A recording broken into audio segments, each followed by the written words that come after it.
ఒక 15 ఏళ్ల కుర్రాడు 2026 ఐపీఎల్ సీజన్ను పూర్తిగా తన గుప్పిట్లోకి తీసుకుని ప్రపంచస్థాయి బౌలర్లకే చెమటలు పట్టిస్తున్నాడు.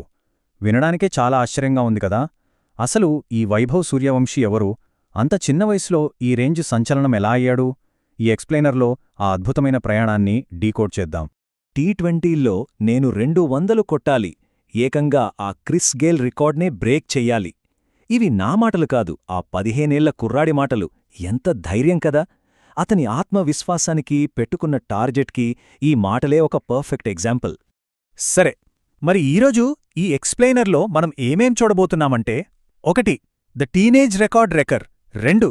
The ultimate gamble in Bihar. 3. The impact player strategy. 4. The Sehwag effect on teammates. And finally, chasing the double century. ఇక లేట్ చేయకుండా మన ఫస్ట్ సెక్షన్లోకి వెళ్ళిపోదాం. The teenage record wrecker. అసలు ప్రొఫెషనల్ క్రికెట్లోకి ఇతని ఎంట్రీ ఎంత ఫాస్ట్గా జరిగిందో చూస్తే మైండ్ బ్లాంక్ అవ్వాల్సిందే. చూడండి, 12 ఏళ్లకే బీహార్ తరఫున రంజీ ట్రోఫీ ఆడాడు. 13 ఏళ్లకే ఐపీఎల్ కాంట్రాక్ట్ సైన్ చేసిన యంగెస్ట్ ప్లేయర్ అయ్యాడు. 14 ఏళ్లకే ఐపీఎల్లో సెంచరీ కొట్టేశాడు. ఇక 15 ఏళ్ల వయసులో ఒక టీ20 సిరీస్లో అత్యధిక పరుగులు చేసిన టీనేజర్గా రికార్డ్ సెట్ చేశాడు. అన్బిలీవబుల్ కదా అసలు. ఒకే ఒక్క మ్యాచ్, సన్రైజర్స్ హైదరాబాద్పై కేవలం 37 బంతుల్లో 103 పరుగులు. ఆ ఒక్క ఇన్నింగ్స్లోనే రికార్డులన్నీ గల్లంతయ్యాయి. 36 బంతుల్లో సెంచరీతో ఐపీఎల్ హిస్టరీలోనే థర్డ్ ఫాస్టెస్ట్ సెంచరీ కొట్టాడు.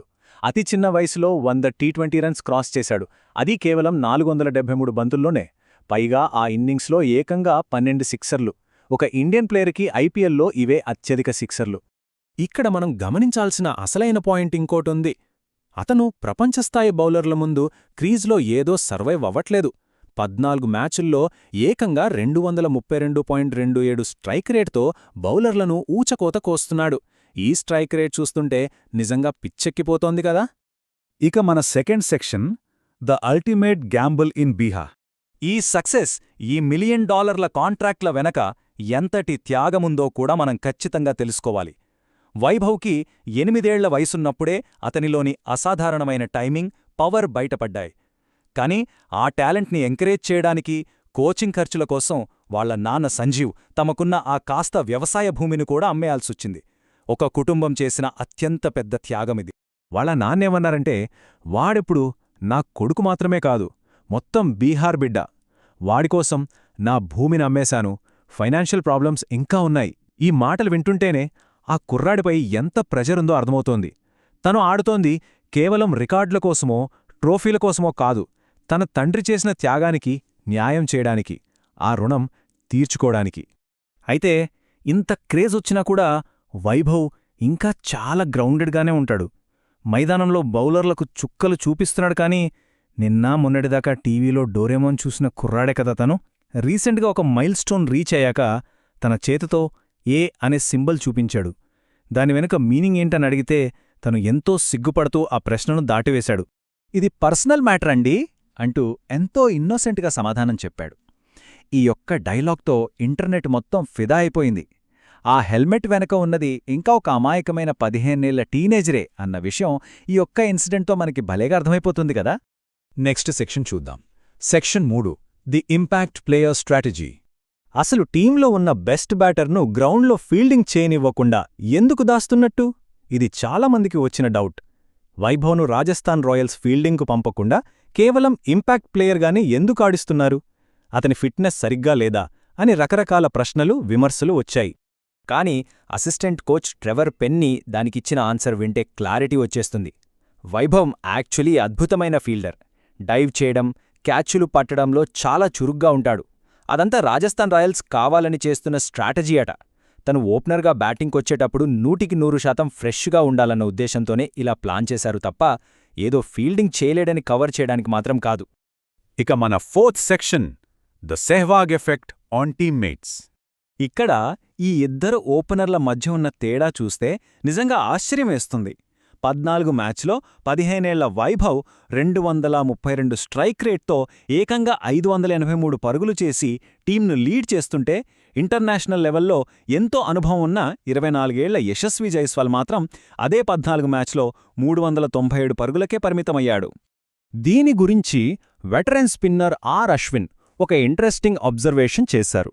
వైభవ్ సూర్యవంశీ ఆడుతున్న విధానం చూసి జైస్వాల్ కాస్త కంగారు పడుతున్నట్టు అనిపిస్తోంది. ఆ ప్రెషర్ వల్లే అతను తొందరపడుతున్నాడు అని అశ్విన్ అన్నారు. అంటే వైభవ్ క్రియేట్ చేస్తున్న ఆ భయంకరమైన ఇంపాక్ట్ సీనియర్ పార్ట్నర్ మైండ్ సెట్ని కూడా ఎలా ఎఫెక్ట్ చేస్తోందో ఇక్కడ మనం చూడొచ్చు. ఇలాంటి సిచ్యువేషనే మనకొకప్పుడు కూడా కనిపించింది. 2003-4 ఆస్ట్రేలియా టూర్లో వీరేంద్ర సెహ్వాగ్ తన విధ్వంసకరమైన బ్యాటింగ్తో చెలరేగిపోతుంటే తన ఓపెనింగ్ పార్ట్నర్ ఆకాశ్ చోప్రా దాదాపు కనిపించకుండా పోయాడు. ఇప్పుడు రాజస్థాన్ రాయల్స్ టీంలో జైస్వాల్ పరిస్థితి కూడా అచ్చం అలాగే ఉంది కదా. ఒక అసాధారణమైన టాలెంట్ తన సొంత పార్ట్నర్ను కూడా ఎలా కప్పివేస్తుందో చెప్పడానికి ఇదొక పర్ఫెక్ట్ హిస్టారికల్ ఎగ్జాంపుల్. ఫైనలీ మన last section 5, chasing the double century. T20లో ఆ క్రిస్ గేల్ రికార్డును బ్రేక్ చేసి 200 కొట్టాలని అతను పెట్టుకున్న టార్గెట్ ఏదో గాలిమాట అనుకుంటే పొరపాటే. ఇది కరెక్ట్గా గమనించండి. గేల్ 30 బంతుల్లో సెంచరీ చేస్తే వైభవ్ ఇప్పటికే ఐపీఎల్లో 35, 36 బంతుల్లో సెంచరీలు కొట్టేశాడు. అతనుకున్న ఆ దూకుడు చూస్తుంటే డబుల్ సెంచరీ అనేది మ్యాథమెటికల్గా ఖచ్చితంగా సాధ్యపడేలానే కనిపిస్తోంది. ఇక ఇప్పుడు ప్లే ఆఫ్స్ మొదలవుతున్నాయి.